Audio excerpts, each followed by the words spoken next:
did on it yet. Welcome everybody. So Justina and I have just jumped on really quickly, a little bit ahead of schedule, and I'll just explain why. Because I use BeLive TV, which is an awesome tool, but it's got some funny quirkiness. So what I usually like to do, Justina hasn't had a chance to do this, is just have a quick chat with my guest before I actually even start. But with BeLive TV, if you schedule your broadcast and then you don't go live, it just cancels it, and then you have to wait something like 11 minutes before you're allowed to schedule a new one, and you just end up in this whole, like, you've scheduled the time to go live but you can't freaking go live. So we've just had to quickly get on today. So Carol's here. Well done, Carol. She's our first lady here, even though we're 5 minutes early. It doesn't matter. We're here. That's what really it's all about. And I am so excited about speaking to Justina about this. And I'll explain why. I'm going to waffle on for the next 5 minutes. Watch me fill. Couple of reasons. I absolutely love YouTube. And I've been using YouTube for the last couple of years. And recently, Justina actually contacted me and said, oh, do you know that this isn't working on your YouTube channel? I think I didn't have a home video, did I, linked up?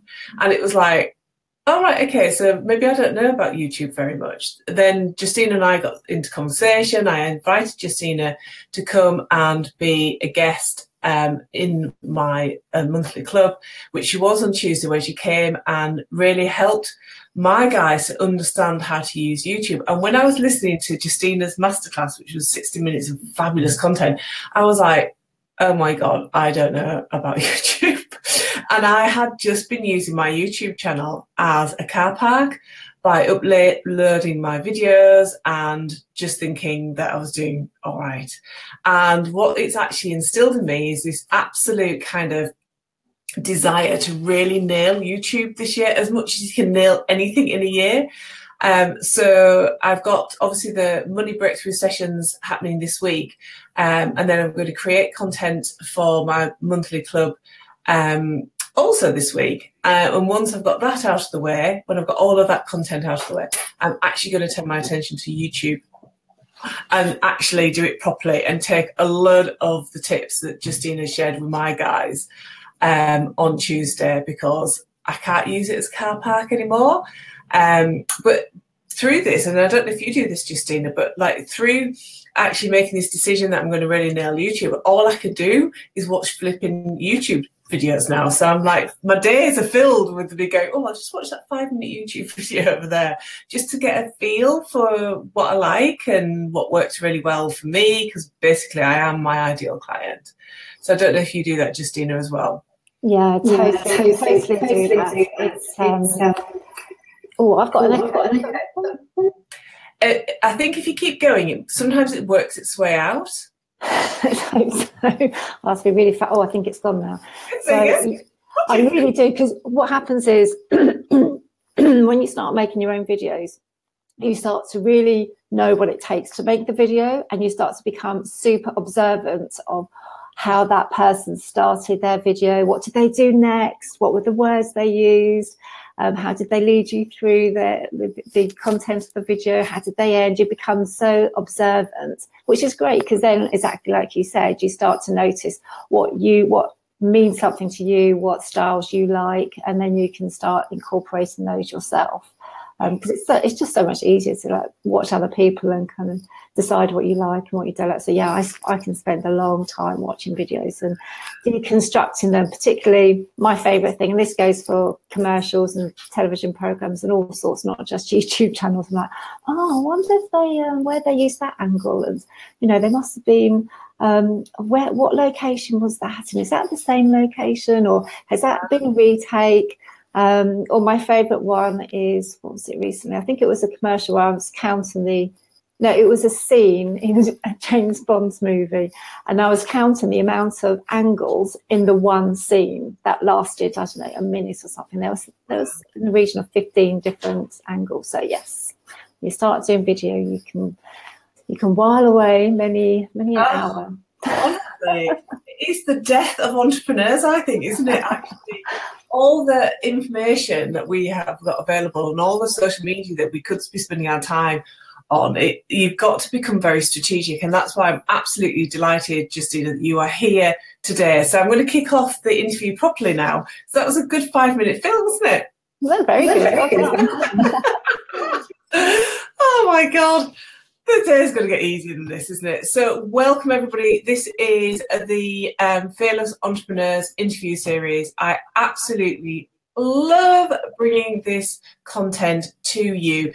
And basically, I feel so grateful for having women like Justina in my world. You know, Justina and I have both been in a boot camp, seeing each other kind of cross-posting over the last couple of years, and then, you know, kind of come together, and it's like, oh my God, you know, you've got so much that my audience would absolutely love to hear from you. But equally on the back of that is understanding your journey, because I think so many times when you're in your business, if it's early days or if you're struggling or you're not quite where you want to be, you can actually look online and think that people just woke up one day, decided they're going to be an entrepreneur, and the next minute they're going to be like they are as successful as you see them. But there's always actually a really interesting backstory, and Justina's got a really, really, really fabulous one. So Justina is so it's Justina Rosu, and she is a video producer and a YouTube specialist. And what Justina's actually going to share with us today is 3 strategies that will help you increase your YouTube following. And we're going to put that into context, because you might be thinking, oh, I haven't got time for YouTube, I'm trying to conquer, you know, whatever else. But we're going to really set that into context to if you're not already thinking about YouTube, to really get you fired up and starting to think and maybe decide to use YouTube in a different way, most certainly.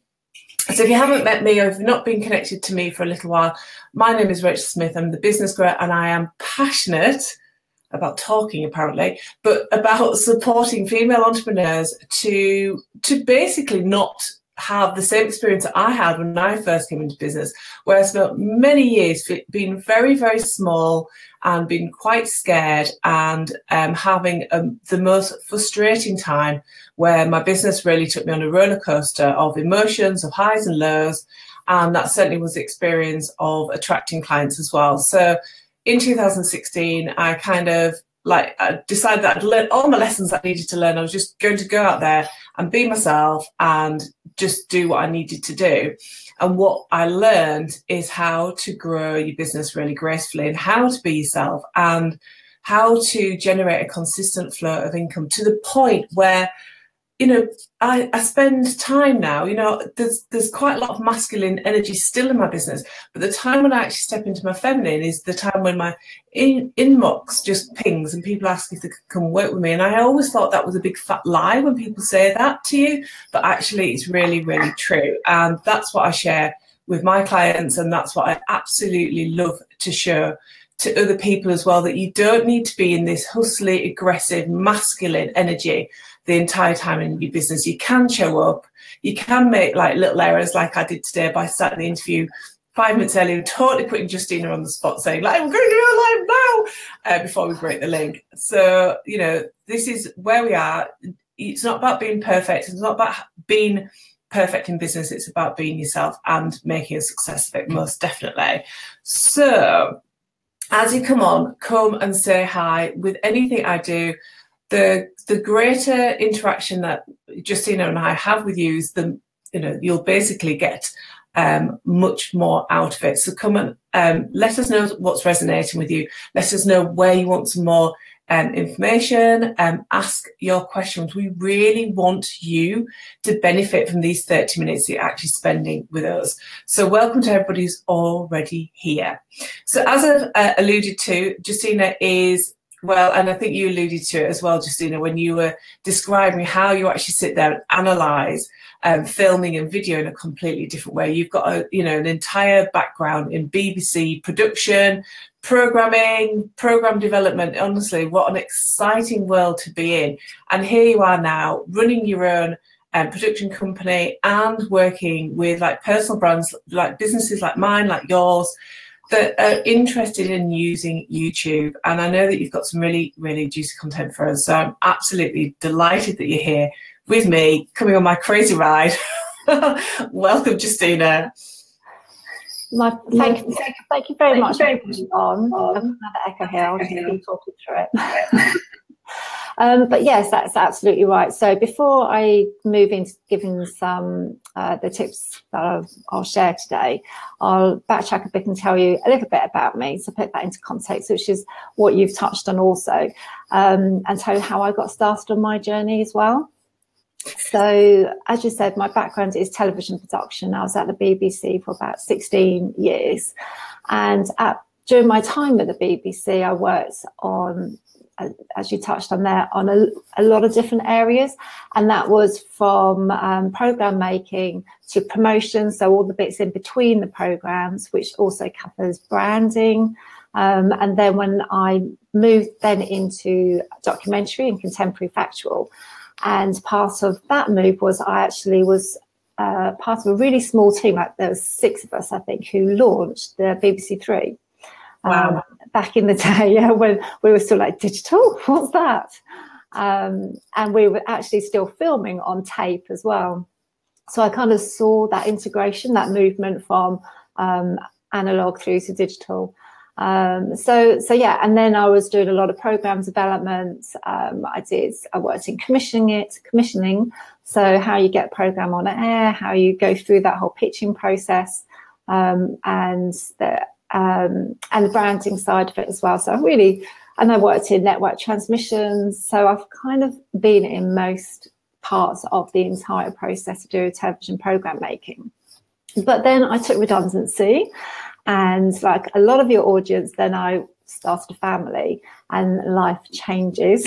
So I carried on going, but I worked part-time I didn't work part-time, I worked full-time, but I was working a day from home. So it kind of felt part-time, but as many of you know, you still then work all the hours.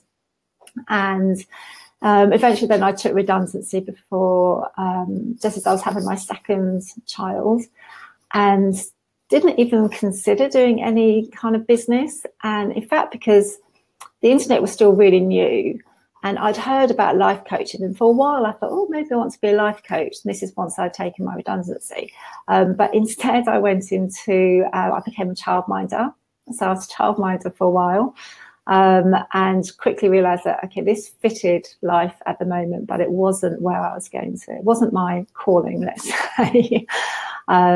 So then eventually, once my children were all at school, I was like, right, I'm going to do something a bit more in tune with where my skills are. And I actually then became a PR executive and worked with a small boutique PR company. And their clients were these very entrepreneurial people. And it was just this awakening to, oh my goodness, people do this, and they were normal, and now they've got a business, because the two things were so alien to me. Like normal people just has a job, has a job, and that was life. And how come people can't possibly make their own businesses? So it was this big kind of opening of my eyes to this new world. So it was then I thought, right, I want to do something for myself. I actually started a completely different business to start with, and it just wasn't really working out. It wasn't my zone of genius. And as part of that process, there was one particular day, this is the story that I shared with you, where I was just pulling my hair out thinking, why can't I make this work? Really, really trying to work out how I was going to actually make money doing this thing. The great plan that I thought was going to just fix everything perfectly and get money rolling just wasn't happening. And I thought, right, I really want to have a video and explain a whiteboard sketch video is what I had in mind. And so I tried to find someone to make one for me. I couldn't find anything that seemed to fit my pocket. And I was like, oh, you know what? I can just do this myself. So I just did it myself. And then I thought, oh, this was quite fun, because although I had television production experience, I hadn't actually, I wasn't an editor at that time, and I certainly didn't know how to animate. But things had started to shift where there was a lot more products coming on the market that were designed for the non-professional. So I just took one of those, learned it quite quickly, made something quite good, without realizing that I was probably drawing on all these other things that had soaked into me over those years at the BBC and just general how to make something engaging. And this moment of desperation to think, I've got to make some money, I just posted in a group that I was in, a Facebook group, and said, look, I've just made this. Does anyone else want one? You know, I just need some money. I said £15 for, I think it was like a 30-second whiteboard explainer video. And suddenly I had like 30 people waiting for me to make them a video. Yeah. So then, as you do, you start thinking, oh, maybe there's something here. And that really was the day that the businesses that I run now were born. And it just, I very quickly then ditched the other business, thought, right, I've got to do video production, which to so many people makes complete sense, but I just couldn't see it. I think I was scared, actually. And so, yeah. It's like that calling. And you tried so many other different ways to generate money, but then the moment that you stepped into who you truly are, you're just like able to bring the money in and the clients in, which is just awesome. That's right. Yeah. And I think that's the thing. We're scared sometimes to do the thing that is so obvious to everyone else. That is where you should be. And I don't know why that is. But yeah, it's the way it happened for me. So yeah, so that's and then it was more recently, about less than a year ago, it's probably about 10 months ago now, that I decided to then become a personal brand as well. So I have the corporate side of the business, which runs very successfully. And actually now that's pivoted to focus on just looking after household food brands.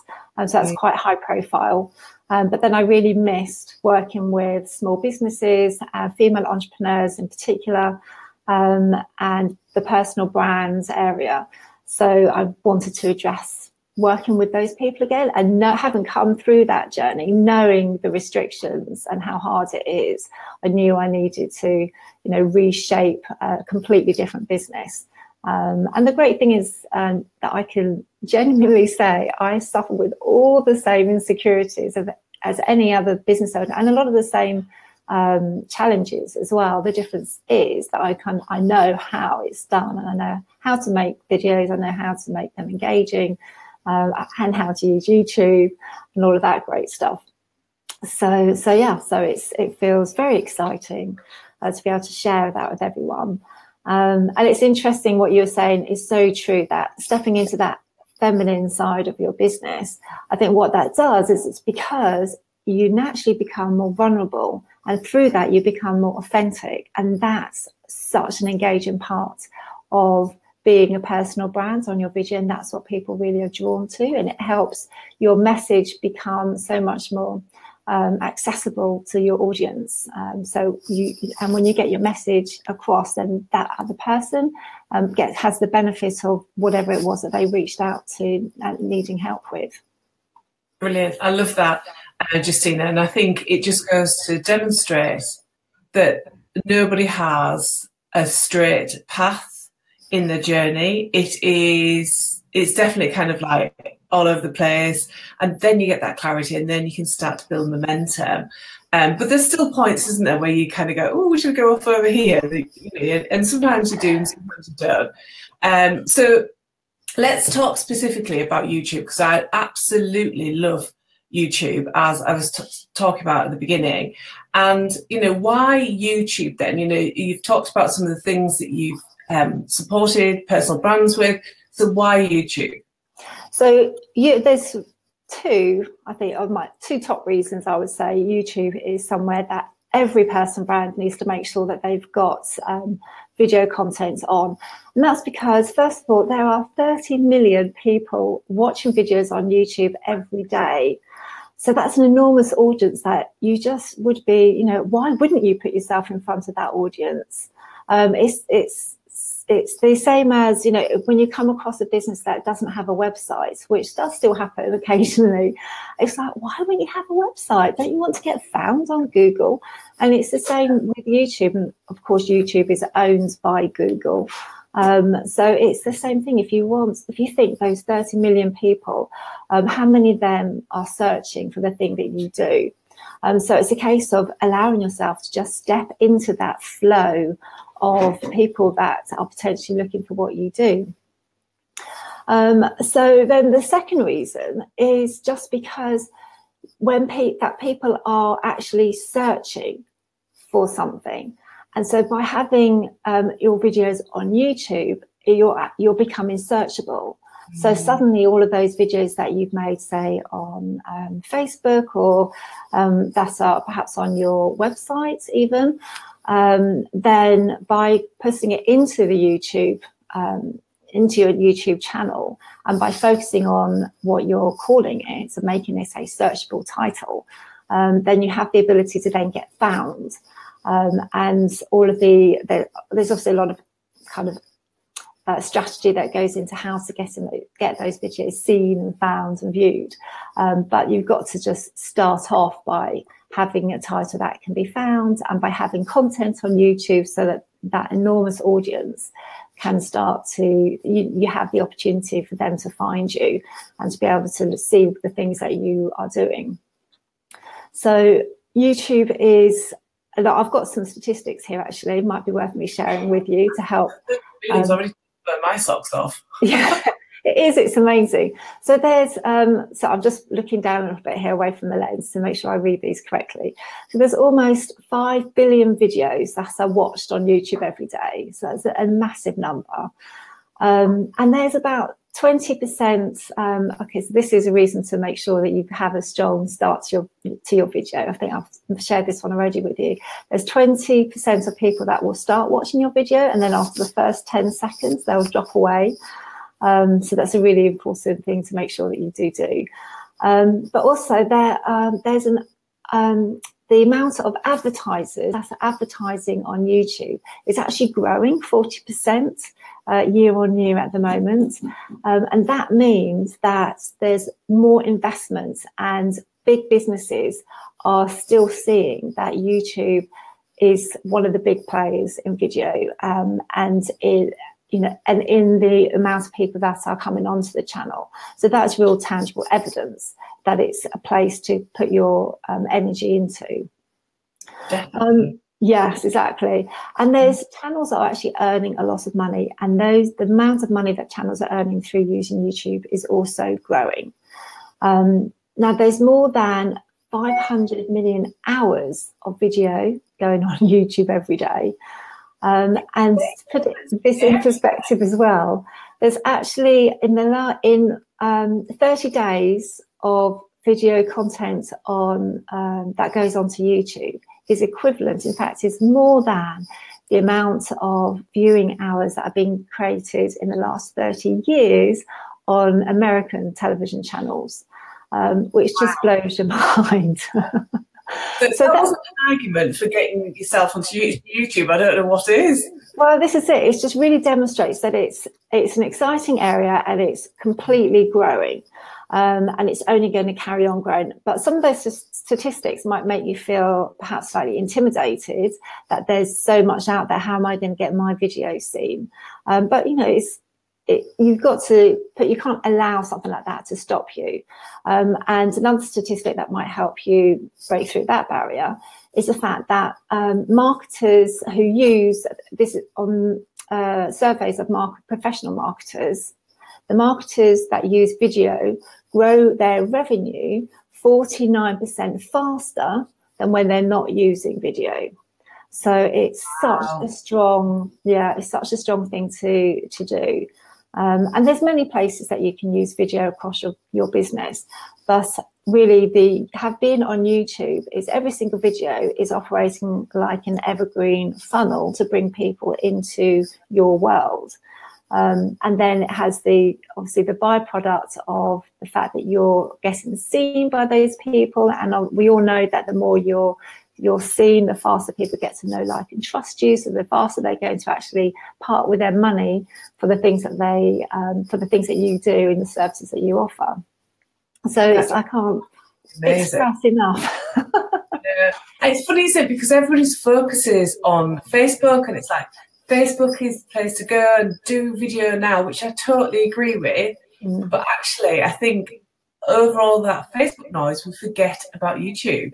Well, Facebook is, and all social media platforms are they're all jumping on the video bandwagon, and Facebook is really leading that march, if you like. And they are, it is a very exciting place to put video, but it's quite a different way to use video. And you should be doing both. You should be, layering on video content in many areas of your business, but two giants really would be to have video content going out on your Facebook page and on YouTube. Because the difference is, people can't search for videos inside of Facebook. And also when you're just generally Googling for whatever it is, YouTube videos come up on Google search pages. It's very rare that even Vimeo, that's another big player in the video world, their videos don't come up. I don't think I've ever seen a Vimeo video come up on a page 1 or even 2 of a Google search. But with YouTube videos, you have the ability for that to actually happen for you. And obviously Facebook videos don't do that. And the other thing is with Facebook videos is you are needing to interrupt the feed. So your videos are, you can obviously nowadays you need to really use some ad spend behind your videos on Facebook. But otherwise your audience it's just whoever happens to be on the feed at the time, and you're wanting to stop them. If they already know you, then they can go into your page, and obviously they might then browse your videos. But it's nowhere near as strong as having that place on YouTube where videos can get surfaced when someone's looking for something. Because that's the go-to place. You don't think, oh, I wonder, I'm not sure what I should ask. Yeah, exactly. Or, how can I make a nice flower arrangement? Yeah. You don't go to Facebook to think, let me find someone that knows about that. You go to Google, and very often now people will go directly to YouTube for all the how-tos. Everyone's like, YouTube is the language that you speak. So on YouTube. Yeah, definitely. So I think we've got Anna who's saying she's going to go on YouTube now. We've got Carol saying she wants to go on YouTube. So definitely an argument for that. And obviously understanding that there are so many people already on YouTube. So what you're going to share with us next is kind of 3 strategies that will help us to grow our YouTube following, because obviously we want some of those millions of views and people actually watching our content. So what are the kind of the key strategies here for us to consider as a personal brand, Justina? There's so many things that you need to do to have a successful YouTube channel, and this session obviously it's not possible to go through all of them, but I wanted to pull out 3 strategies that are kind of less talked about in many ways, and different to the ones that I've already shared with your community as well. So these are really growth strategies. Now, before I go and to talk about these 3 different strategies that you can employ, I just wanted to overall say that when you start on YouTube, you need to really be in the mindset of being in it for the long game, because results on YouTube are slower to come by than results that you might have experienced on Facebook. Even if you consider, to start with, when a view is considered a view. So on Facebook, that's after 3 seconds, and on YouTube, it's after 30 seconds, or less if it's a shorter video. But otherwise it's 30 seconds. So it's really hard to compare the 2 directly. So just a bit of a disclaimer, if you like, that you need to be committed and not expect results overnight. But these 3 growth strategies will really help you get results quicker than if you weren't using them. So they are 3 things that each start with a C, completely coincidentally. So the first one of those is collaboration. So collaboration is really powerful on YouTube, and all of the high performing YouTube channels, they collaborate with people that you would consider are their competitors even, but there's this really different atmosphere inside of YouTube where people don't really see each other as competitors as such. You really do see each other as being the unique person that you are, leading your brand. So there's this really beautiful way of collaborating inside of YouTube. So what you want to do is you want to find a YouTube channel which is of a similar status in growth to where you're at and has a similar audience. And then you would approach that person and talk about whether you can do a collaboration. What that would look like is usually what it would look like is it's a ping pong interview. So you interview them and then they interview you. And then you're each sharing each other's interview in your own communities. And then there's that cross-fertilization of viewer and potential client. So it's a really good thing to start doing, even if you're still a small channel. The other way of collaborating is you can approach channels that are much larger than you if you consider that the content you're bringing to them is something which will really serve their audience. So you're going in with a slightly different proposition to that person. But they obviously want to always be serving their audience. And if they think that what you've got to say is really going to do that for them, then don't hold back. Have a go, approach that YouTuber or approach that business owner about their YouTube channel and see whether they would be open to you doing a collaboration with them.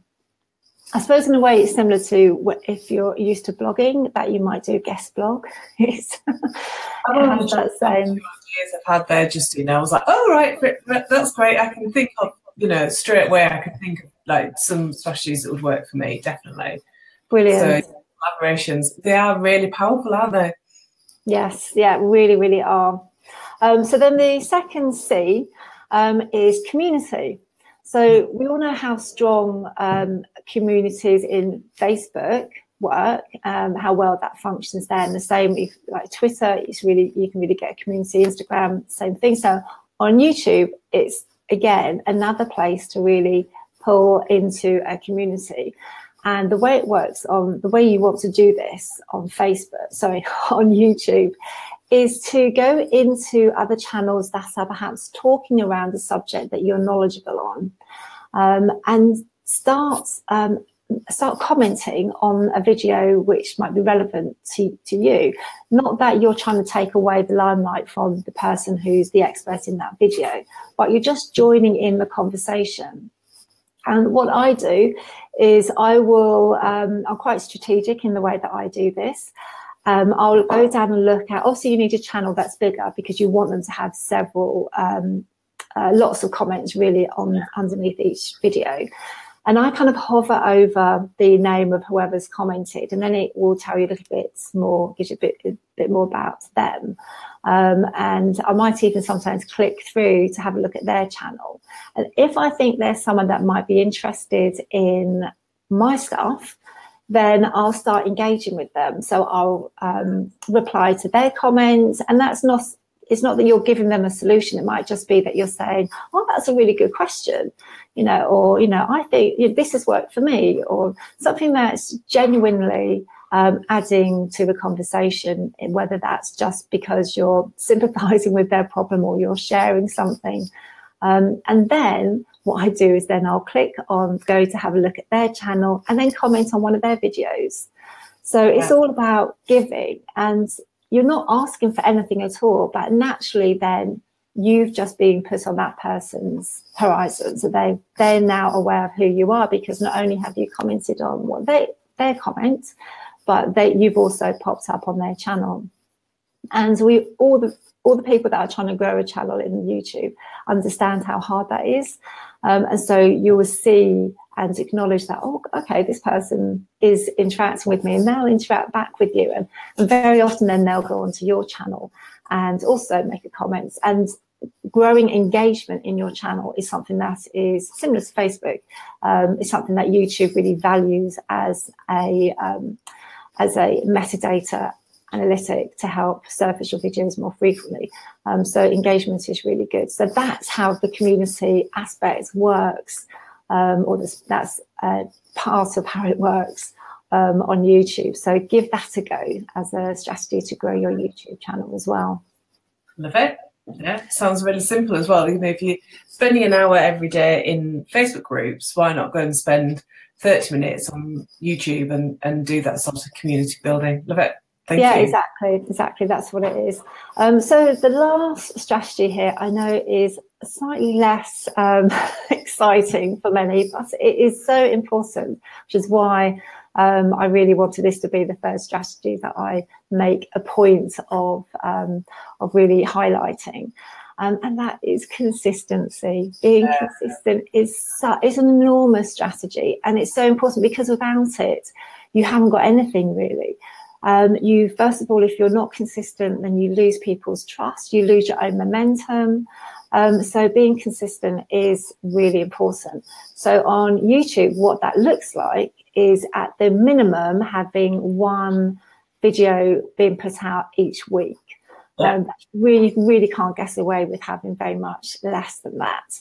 And you want to choose a day and a time that you're going to commit to that video going out at that time each week as well. So the consistency really is quite specific. And I know that can be quite intimidating for a lot of people, myself included. I'm certainly battling with that one too. So it is hard, and it's something which we try and, I don't know, put less importance on, but it's so important to make sure that we are being consistent with doing our videos on YouTube. It's so, for YouTube really is it's a major signal to the algorithms and all that artificial intelligence that runs under the surface of how YouTube operates. But I have to say that none of these three things really is going to work if you don't, first of all, address some really foundational things in your YouTube channel, from understanding your audience, to your message, to your niche, and obviously having a channel that's fully optimized as well. So it's a big learning curve. Doing anything on YouTube, it takes a lot of commitment, but then the results are really there for the taking once you commit to doing those things and really giving it the time and effort. So that's there's so many different strategies that we could go down different conversations in. I really appreciate you actually giving your time, your expertise this morning to share this, because already with the people who've been live today, who've heard this content, it's starting to get them to think about YouTube differently, as it did with me when you ran my masterclass for the 5K Club. And I'm sure the people who'll be listening back to the recording and again on YouTube, it just gives them a little bit more strategy behind using YouTube. And that's basically what we're talking about here. It's like, if you're going to use YouTube, have a clear strategy, and, you know, monitor it, see what works well for you, keep the things that work well, change things that don't work so well, but keep going. And, you know, kind of have a 3-month, 6-month, and a 9-month to a 12-month view, and actually monitor how that actually looks for you. So that is absolutely amazing, Justina. Thank you. So for anybody who's here now and has got any questions that they want Justina to respond to, please type away. We can see comments. We had Anna here who asked this question. So she is just currently renovating her B&B over in America, and she's just asked this question: should I put my haunted B&B on YouTube? That sounds really interesting. I'm immediately wanting to have a good look. Absolutely. I mean, that is really, really interesting. And there's so many things that you can do as well. So, I mean, I don't know very much about you, Anna, or your business. But if it's a brick and mortar B&B, then, and if you're advertising it as a haunted B&B, then people are going to want to see that and get involved in that. And whether that's you just coming on to camera and saying this happened, which really freaked us out, whether it's just doing behind the scenes kind of everyday running of the B&B as well. And then when people will feel like they already know your B&B, and because of that, they'll be more likely to want to come and visit. So whether that's, and B&Bs are very personal, so they'll have got to know you as an individual as well as feel really familiar with your B&B facility. And the fact that you can say that it's haunted, if that's the way that you're advertising it, then the people that are interested in hauntings are going, that's the draw for them to come and stay at your B&B. So you want to make the most of that as you can. And really, videos is such a great way to do that. And you'd never run out of content. No, it's great, isn't it? Really great. I love that question. I was like, oh my God. Yeah. I mean, you didn't want to purely go down the niche of having a haunted property. You can most definitely like weave that into your message and into your story. So it is that point of intrigue, isn't it? And it, you know, people love to say, "Well, I stayed at that, that house that's on YouTube that's haunted," and yeah. So anything that you can do that kind of tweaks at someone's curiosity is going to incite some interaction and get them to take more action as well, and to want and to feel that we all need to feel that curiosity and find it out, and that can result in a booking as well. Yeah, definitely. But I absolutely love that. So Justina, just to kind of wrap up then, obviously you've shared so much with us today, which I really appreciate. How can people in my audience actually keep connected to you? Yes, but easily. Even if you just Google my name, there's a lot that comes up, and pretty much all my profiles will come up. And my YouTube channel, of course, being one of those, which is YouTube/Justina Rosu. So Rosu is ROSU. And that's the best place to go to. And I'd love it if you were to subscribe to my channel, of course, and engage with my content on there. And if there's a video if there's something that you need help with or you want to know more about, then I love nothing more than to hear suggestions and videos that I can make, especially for you. And my website is justinarosu.com. So I'm quite easy to find and to track down. So those are the two. And my Facebook is Justina Rosu Video. But I'm very easy to find. And did you have a gift for these guys as well? Yes. I've got a freebie, which are 8 little-known YouTube hacks, and these are kind of boosters to your videos to get more views and to get more interactions, to get seen more for your videos and your channel. So the 8 very little-known tips, or you could call them hacks, that are really dig a bit deeper. They're very very short, very succinct. It's 1 page, but I think you'll enjoy those a lot. And how can my guys get hold of that, Justina? I can put a link in. If I grab one for you, I can put a link straight into. Can I post a comment in here, or do I need to give that to you? I don't know. Have you got the? I've got the ability here, or I can pop it up here. Great, let me get the link. I've got the link right here. Oh, I've lost you. Right, where do I'll put that in our message. There you go. I've just sent that to you in our personal message, and then maybe you can put it up, because I can't see where I type. Pick that up. Might be because what I've done is this is another tip. I've shrunk the web page that we're interacting on here, so that it's high up near the lens, near the camera lens of my computer, so that so I can look straight into the lens and still, with my peripheral vision, see what's going on. And then if I want to glance down, my eyes don't have to travel too far, but it means that everything's really squashed. Well, the link's there. So 8 little, I should say unknown YouTube hacks, but the point is that it's a free resource you can get from Justina. I think you can tell that she's got so much knowledge about YouTube. It's going to be well worth you getting hold of that. So Justina, and to everybody who's been here this morning, thank you very much. It's totally inspired me about my YouTube experience, and that's down to you. So thank you so much for sharing everything you shared today and for being here for this live interview. And thank you to everybody who's watching live and the recording back. I know that you're going to get so much from this. Make sure that you check Justina out, because she's got a whole load of other content for you as well. Okay, until next time, thank you very much, everybody. I'll speak to you again soon. Bye for now. Bye.